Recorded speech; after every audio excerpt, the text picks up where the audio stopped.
Matapos nga pong matalo ang Oklahoma City Thunder kahapon laban sa Phoenix Suns, inaasahan sana na mas magba-bounce back ang kanilang team ngayong araw laban sa Charlotte Hornets na isa sa pinakamahinang koponan sa buong NBA.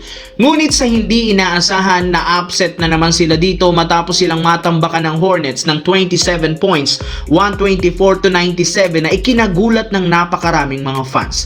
Expected sanang tatambakan nila ito para lamang makabawi, pero mukhang hanggang ngayon hindi pa rin natatanggal ng defending champions ang napakabigat na pressure at expectation ng mga fans.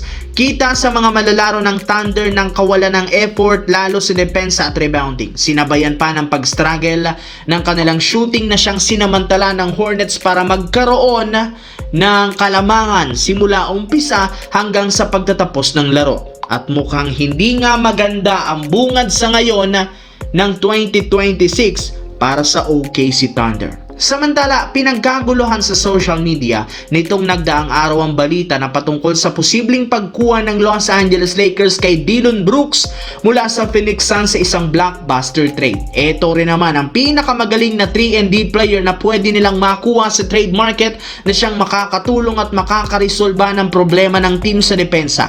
Alam naman nga ninyo, balak ni Rob Pelinka kumuha ng isang two-way player, gayong maliban kay Marcus Smart, lahat one-way player lamang. Ibig sabihin hanggang depensa o opensa lang naman ang kaya nilang gawin. Kaya mismong si Rob Pelinka na ang nakikipag-usap sa Phoenix Suns na kung pwede makuha nila si Dillon Brooks sa isang trade gamit ang kanilang i-offer na sina Rui Hachimura, Gabe Vincent at Maxi Kleber. Sa ngayon, hindi pa rin naman sinasagot ng Suns ang inaasahang offer ng Los Angeles Lakers at mas malaki ang posibleng hingi nila kung matutuloy ang nasabing trade.